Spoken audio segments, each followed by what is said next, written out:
Hi, and welcome to Conectados, a weekly space where we connect with resources, technology, ideas, neighbors, stories, and much more. I am your host, Cris Oviedo, and I am very happy to be with you today. Conectados is a space that looks to connect us to one another and bring us together. And today we're connecting with our weekly financial wellness segment, our real estate tip of the week. We will also take a walk around Centennial Park, and we will celebrate some of the women who are making a difference in our community and much, much more. So today I'm very, very excited to start our show, taking a brief journey around the world as we explore some of the national holidays happening between March 19th and March 25th. In just the span of 1 week, people across the globe will be celebrating their culture, history, and traditions in unique ways here in our holiday happenings segment. So let's discover these diverse celebrations together.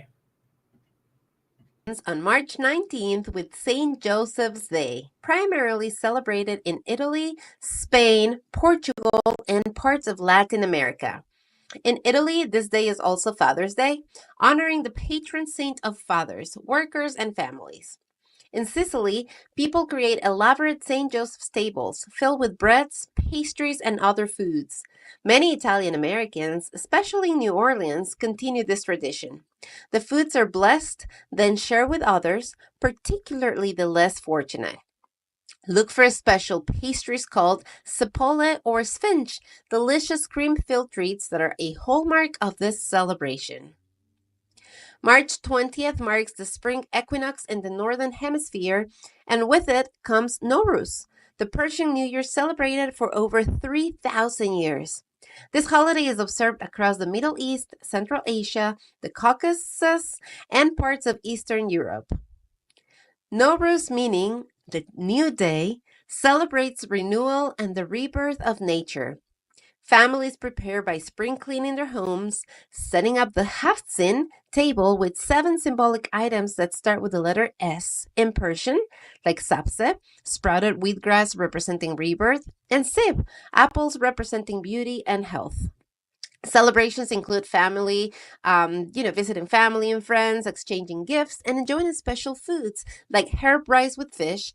In many, many countries, people jump over small bonfires to symbolically burn away the past year's troubles and welcome the new year's energy.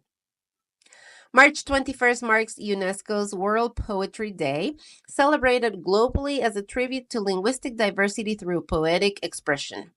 This day aims to support poetry, return to the oral tradition of poetry recitals, and promote endangered languages. Around the world, you're going to find poetry readings in public spaces like cafes, schools, and cultural centers. Special events where established poets mentor young writers. Book launches featuring new poetry collections. Pay with a poem initiatives in some cafes where customers can receive coffee in exchange for an original poem.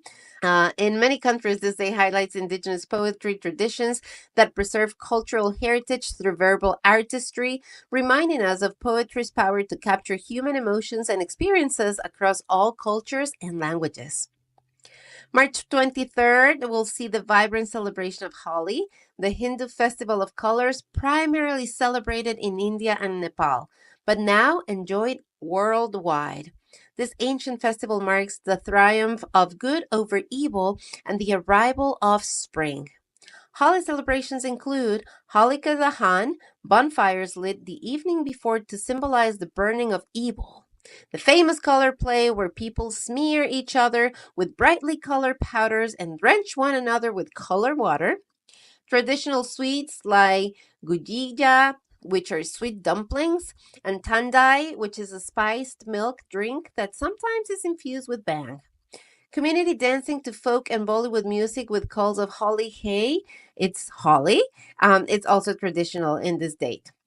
The festival breaks down social barriers as everyone, regardless of age, gender, or social status, participates in this playful, color throwing, creating a joyful atmosphere of unity and renewal.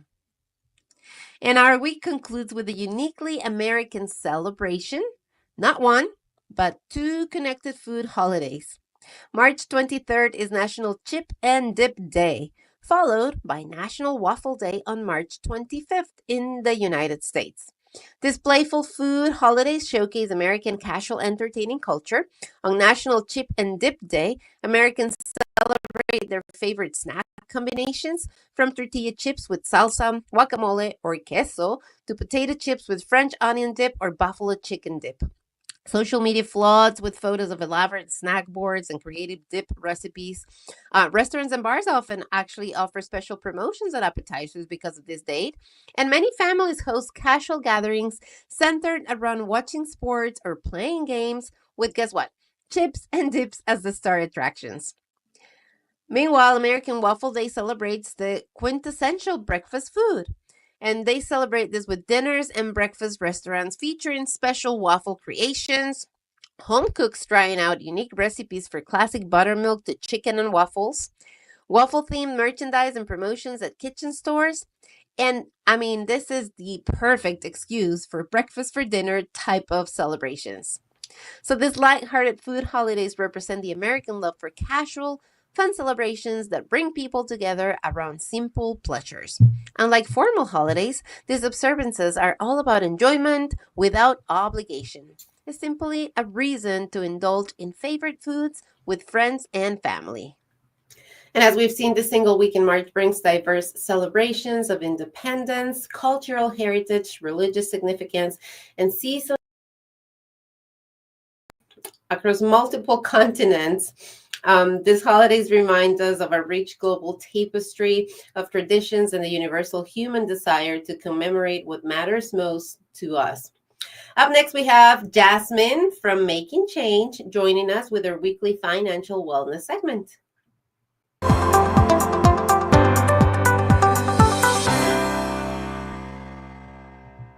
Hi, welcome back. It's Jasmine from Making Change, and guess what? I am super excited because we are coming up one of my favorite months of the year, which is Money Matters Month.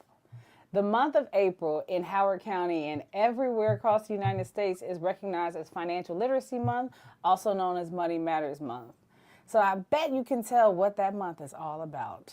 It is all about financial education. It's about learning about new tools, strategies, about covering various financial topics from budgeting to real estate planning to small business development. And Making Change is taking the lead and having our kickoff event on Saturday, April 5th, and we would love for you to join us. To give you a sneak peek at what that day would look like, we have two major events happening. Passport to Financial Literacy. That is a financial simulation where our youth will get to come in and visit various stations and make their own financial decisions. What financial decisions do you think that might be? That could be, will you buy a house or will you rent? Will you buy a car or will you take public transportation? Will you be making any donations? Will you do any what they call philanthropy? How much money will you put towards your savings? How much will you spend on entertainment? And I've got to tell you, every year, that's the one question that our students get stuck on, time after time after time. But you'll get to walk through these 15 different stations, and you'll get to learn about the challenge that possibly your parents or just older folks around you have to make when trying to decide how to spend their money. So we hope you'll come out and join us for that. And that, I should say that is for youth ages as young as 7 on up to 18 years old. But guess what? We have something for our adults too. We will have some financial education workshops focused on budgeting as well as avoiding scams and some credit building tips. This event again will be held on Saturday, April 5th, right here at our offices at 9770 Patusan Woods Drive in Columbia, Maryland, from 10 a.m. to 1 p.m. We hope that you'll come out and join us, and you can check the link on this page so that you can register as soon as possible, because this will fill up quickly. Thanks, and we hope to see you soon.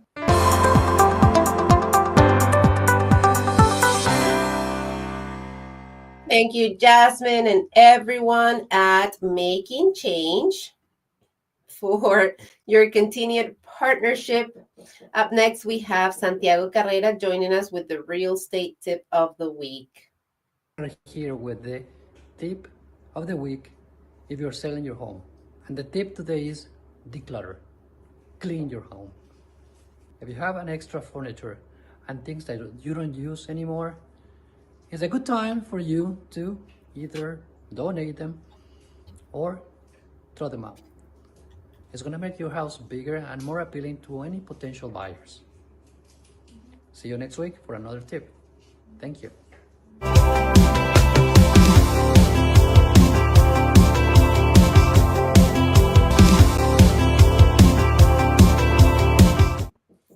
Big thanks to Santiago Carrera and his team for joining me every week here in Conectados.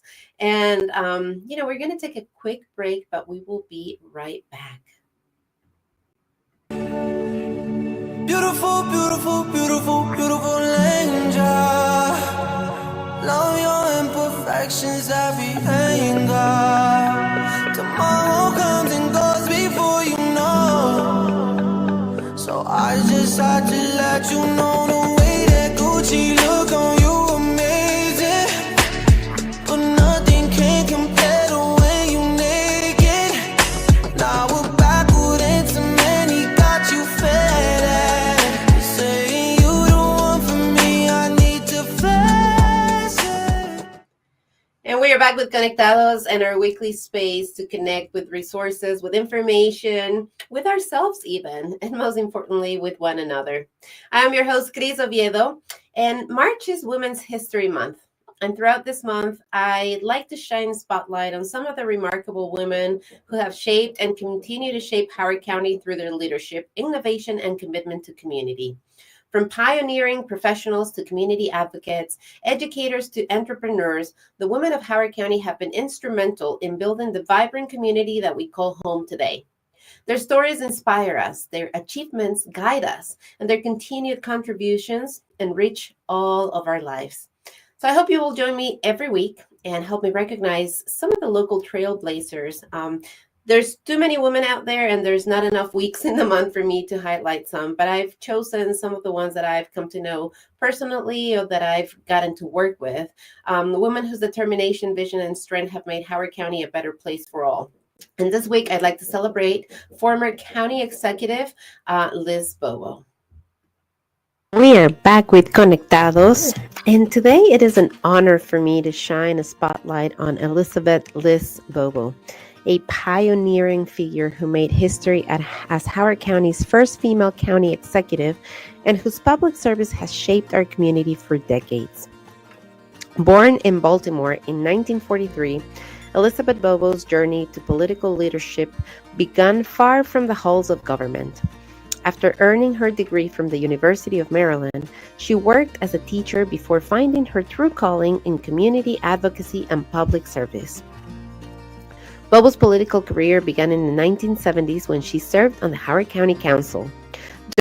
During this time, she demonstrated a steadfast commitment to manage growth, environmental protection, and affordable housing, values that would define her political career for decades to come. In 1986, Liz Bobo achieved what not women had done before. She was elected as Howard County Executive, breaking a significant gender barrier in local politics. Her historic victory represented not just a personal achievement, but a milestone for women's representation in Maryland politics. As county executive from 1986 to 1990, Bobo faced the challenging task of managing Howard County's rapid development during a time of significant growth. She implemented innovative land preservation programs and championed the creation of more affordable housing, working to ensure that development proceeded in a way that preserved the county's natural beauty and character. Her administration was known for its commitment to environmental protection, establishing conservation easements, and enhancing parkland throughout the county. Under her leadership, Howard County strengthened its reputation as a community that valued both progress and preservation. Though she faced political challenges in her re-election bid in 1990, Bobo's commitment to public service didn't end with her term as county executive. She went on to represent District 12B in the Maryland House of Delegates from 1995 until her retirement in 2015, demonstrating remarkable political resilience and dedication to her constituents. Beyond her political achievements, Liz Bobo's personal life reflects her values of community engagement and family. Married to Lloyd Knowles, another dedicated community activist, the couple formed a powerful partnership both in public service and in their personal lives. Together, they've been fixtures at community events, environmental initiatives, and civic gatherings. In retirement, Bobo has remained an active voice in local issues, particularly regarding environmental protection and sustainable development. Her legacy continues to inspire new generations of public servants in Howard County, particularly women seeking to make their mark in local government. Former colleagues described Bobo as a principled leader who wasn't afraid to take unpopular stands when she believed they were right for the county's future. Her political style combined pragmatism with idealism, making practical progress while keeping sight of longer-term goals for the community. Throughout her career, Bobo has been known for her accessibility to constituents, her detailed understanding of policy issues, and her willingness to listen to diverse perspectives before making decisions. Liz Bobo's impact on Howard County extends far beyond her specific policy achievements. As the first woman to serve as county executive, she opened doors for future generations of female leaders. Her success helped normalize the idea of women in executive positions, changing perceptions and expectations within our community. Today, as we celebrate Women's History Month, I'd like to honor Elizabeth Bobo's contribution to Howard County. She's a trailblazer, a dedicated public servant, and as a citizen who has devoted decades to making our community a better place for all residents. In Liz's own words, public service isn't about power or recognition. It's about doing what you believe is right for your community, even when it's difficult. That's the responsibility we accept when we step forward to serve. It is truly my honor to highlight Elizabeth Bobo, a teacher, an advocate, a county executive, a delegate, a Howard County trailblazer, a woman I respect and admire greatly, and someone that I am proud to say I can call a friend. And I didn't say on that piece, she's mom, she's a mother, she is a grandmother, she is someone who likes to connect, who enjoys coffee, who enjoys conversation, and someone who we can still find around our community when we're taking walks around around the different lakes here in the county. So it's an honor for me to elevate stories like this one. Please know, Liz's story has a very political tint, but it's not reflective of any type of agendas or anything like that. It's just reflective of the life that she has lived and the thoughts and the things that she has believed in. And that's how she's leaving her mark in our county. And that's how she's inspiring others to do the same. That if you feel strongly about something and you're a woman or you're a man or you're a kid, to know that you can make a mark, make a difference when you strongly believe and you have a vision and you have a mission and you go and take that forward and let that carry you through. So, for me, Liz is somebody who broke ceilings and opened doors. for others in our county. And I will continue to honor women accomplishments throughout this month of March and celebrate the collective impact that we continue to have throughout our county's history. If you have someone that you would like to see celebrated in the next couple of weeks of March, a woman that you feel should be celebrated, please reach out to me, put it on the comments, let me know, and I will do my best to connect with them and see if we can go ahead and celebrate them here in Conectados. So we're going to take another quick break and we will be right back.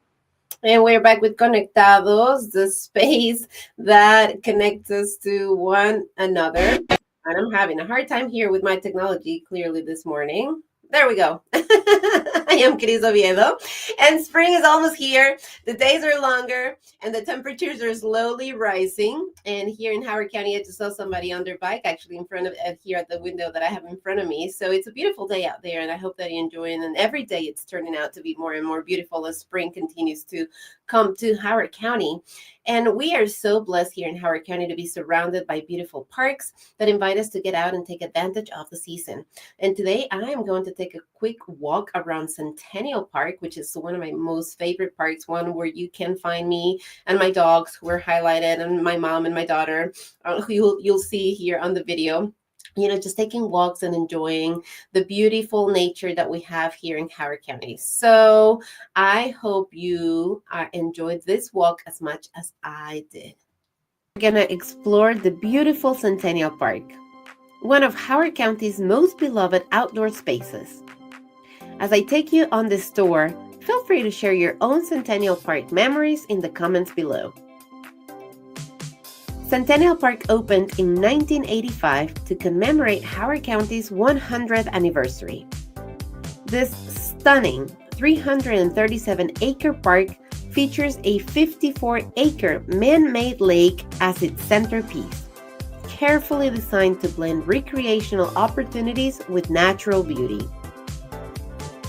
Located conveniently between Baltimore and Washington, D.C., Centennial has become a favorite destination for families, outdoor enthusiasts, and anyone looking to escape the urban environment without traveling too far.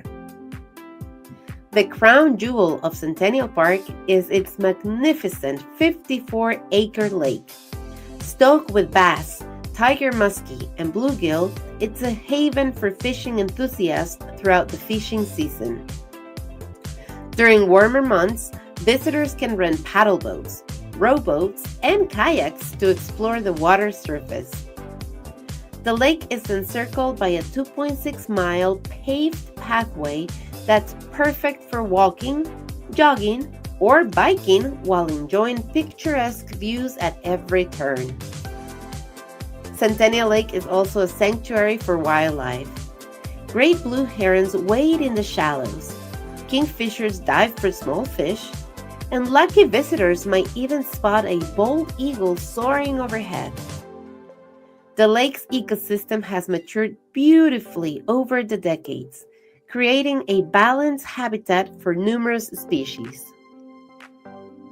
Beyond the lake itself, Centennial Park offers extensive recreational opportunities for visitors of all ages and interests. 6 picnic pavilions are available for reservation, each equipped with grills and tables, perfect for gatherings large and small. These covered areas provide welcome shade during summer months and shelter from unexpected weather. Families with children will appreciate the multiple playground areas featuring equipment for different age groups. The inclusive playground includes accessible equipment, ensuring all children can participate in outdoor play. For sports enthusiasts, the park features tennis courts, basketball courts, baseball fields, and volleyball areas. On weekends, these spaces come alive with friendly competitions and organized league games. Hiking enthusiasts can explore several natural trails that wind through wooded areas, offering a more rustic experience away from the main paved path. These trails showcase native plant species and provide opportunities to observe wildlife in a more secluded setting. One of Centennial Park's greatest charms is how it transforms through the seasons, offering new experiences throughout the year. Spring brings explosion of color as daffodils, cherry blossoms, and dogwoods bloom throughout the park. Summer creates perfect conditions for picnicking, boating, and enjoying outdoor concerts on the lawn. Fall transforms the landscape into a spectacular display of red, orange, and gold foliage reflected in the lake's mirror-like surface. Photographers flock to capture these breathtaking autumn scenes. Even winter has its own quiet beauty, as occasional snowfalls dust the landscape in white. The park remains open year-round, with the paved path maintained for walking even during the colder months. Centennial Park truly represents what makes Howard County special. Thoughtfully designed spaces that balance natural beauty with recreational opportunities for the entire community. So whether you're looking for a peaceful morning walk, a family picnic spot, a place to cast your fishing line, or simply somewhere to reconnect with nature, Centennial Park delivers. I hope that this tour has inspired you to visit or revisit this Howard County treasure. And I also hope that you will share your favorite Centennial Park memories or questions in the comments below. So I recorded this video a couple of weeks ago, and you can see still some ice on the water. It was very cold. So if you go now, you're going to see a very different park, and that's something that I really enjoy, to see the change of the park from season to season. So whether you visit Centennial Park regularly or if you haven't been to it in a little while, I really do hope that you enjoy the segment and that you feel inspired to disconnect, to get out and to enjoy nature that surrounds us. And speaking of disconnecting, I want to encourage all of us to look at our current relationship with technology. And I want to explore the idea of taking brief digital breaks and learn how something so simple can significantly improve our mental well-being. So let's start with some facts here as I play this next segment for you. You know, the average American now spends about 7 hours per day on screens. That's nearly half our waking hours scrolling, typing, and staring at digital devices. Recent research from Stanford University shows this constant connectivity is associated with higher levels of anxiety, decreased attention spans, and poorer sleep quality. What's particularly concerning is that 73% of people experience anxiety when separated from their smartphones. There's even a term for this: nomophobia, the fear of being without your mobile device. And the pandemic only intensified our digital dependence. Remote work increased screen time by 42% for the average professional, and many people never adjusted back after returning to normal routines. The boundaries between work and personal life have blurred significantly, with 68% of people checking work emails within 15 minutes of waking up. Many digital wellness experts describe this as being in a constant state of alert fatigue, where our nervous systems never fully relax. But here's the good news. Even brief digital detoxes show remarkable benefits. A 2023 study in the Journal of Behavioral Addictions found that participants who took just 24 hours away from social media experienced a 35% reduction in anxiety levels and reported feeling more present in their daily activities. Another interesting finding from University of Michigan researchers is that productivity actually increases by approximately 26% when people take scheduled tech breaks. Our brains aren't designed for constant information processing. They need recovery time to consolidate information and recharge. There are physiological benefits too. Blue light reduction from screens improves sleep quality by increasing melatonin in production by up to 58%. Many people report reduced eye strain and headaches when implementing regular screen breaks. Digital wellness experts also point to improved relationship quality when people take breaks from devices. One study found that conversations between partners were rated as significantly more meaningful and satisfying when phones were completely absent from the interaction. So, what can we actually do about this? I want to share 5 practical tech detox strategies that digital wellness experts recommend. These are both effective and realistic for our busy lives. First, try the 20-20-20 rule. Every 20 minutes, look at something 20 feet away for 20 seconds. This reduces eye strain and creates micro breaks from intense focus. Second, establish tech free zones in your home, particularly the bedroom. Charging devices outside your bedroom improves sleep quality dramatically. Experts say 91% of people report better rest within just 1 week of making the single change. Third, try the kitchen safe approach. Place your phone in a time lockbox during meals or family time. This physical barrier eliminates the temptation to check notifications. If you don't have a lockbox, even placing your phone in another room works well. I've been doing this during dinner, and conversations with my family have become much more engaging.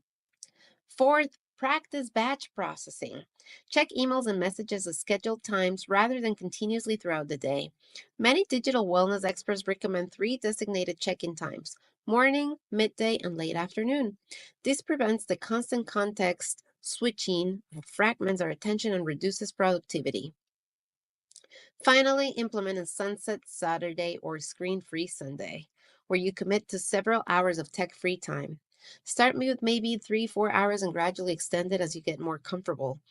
I started doing this a while back, and honestly, I have it, with my kids and myself, and it does wonders. I Sundays are our family day, and we try to stay away from technology so that we can fully connect with each other. So, if you're worried about the initial discomfort or anxiety you might feel when disconnecting, start small and be compassionate with yourself. The discomfort you feel is actually evidence of how necessary the break is. Try tracking your mood before and after tech breaks to notice the benefits firsthand. And consider making it social. Challenge friends or family to join you, which creates accountability and also makes it a lot more enjoyable. Technology should be a tool that serves you, not the other way around. And honestly, the Sunday, the f- I didn't put it a name, but I just knew that I needed, and we all needed here in my family, a day without technology. So Sunday is the day that my husband doesn't go to work in person. Sunday is the day that all of our family is here at home. Sunday is the day where we just take the time to be with each other. And how important is that? So it's not easy. I'm not going to pretend and sit here and say that it's easy. When the kids were younger, it was a lot easier to just go ahead and grab the phones from them and put them away. As they continue to grow older and as they continue to have more interactions and more responsibilities and more things to do. And when you're a business owner, I know it's really difficult and you feel like you're going to lose something if you're not glued to your phone. But the reality is, you're losing a lot more by being glued to that phone. You're losing the opportunity to really connect with your family, to be with each other, to support each other. You miss the cues. Like if you're talking to somebody and you're on your phone like this, you're not looking at how that person is reacting. And I know I've done it. This is without judgment, and please know that I speak from experience. So this is something that I am trying to practice on in my own life, and the little things, the little things, a few things, like the dinner. I try to be very mindful of not having the phones on the table and put them away when we go and sit for dinner so that we can actually be with each other. So it's not huge, it's not a lot of time, it's not a huge commitment, it's not a change per se of whatever it is that you're doing. It's simply being mindful of having technology away. And if a day feels like too much, like what I just said, start with a couple of hours, maybe Sundays, maybe Saturdays, maybe the days where maybe your household is different than mine, and it's not Saturdays and Sundays when you're all together. Maybe it's in the evenings. Well, if in the evenings you have 3 hours, maybe make that 1 hour, the 1 hour where you put the phones away. And it's going to be awkward at first. I remember. Very awkward. And you feel lost and you feel like you have nothing to do or nothing to say. But it gets better. It gets a lot better. And, you get connected with those who are around you. You get to speak to them. And it just makes a huge impact and a huge difference. So I hope that you will take some of this tips, some of this advice, some of this personal experience even, and just, see what works for you and that you implement that so that you and your family can connect to each other and disconnect from technology. So the goal is not to eliminate technology, but to create a more intentional relationship with it. So small, tiny changes can have a very profound and big effect on your mental well-being and the well-being of your family. So I encourage you to try just one of these strategies that I just gave you. I gave you 4 or 5. Start with one this week. I know that one that I haven't been doing and I will start doing is the 20-20-20. My eye has been twitching a little bit, so I need to start doing some of that. See, I work in front of the computer all day. It's time for me to start taking care of myself, and it's time for you to take care of yourself as well. So let's try it. Let's commit to trying it. If you're going to try it, please let me know in the comments, and we can check in on each other, right? And we can do it together, and we can just kind of see how it affects our mood or focus, if my twitching goes away, and how maybe it even affects our connection with others. So that's all I have for you today. Thank you so much for joining me every Wednesday at 9 a.m. here in English, and then Fridays at 9 a.m. in Spanish.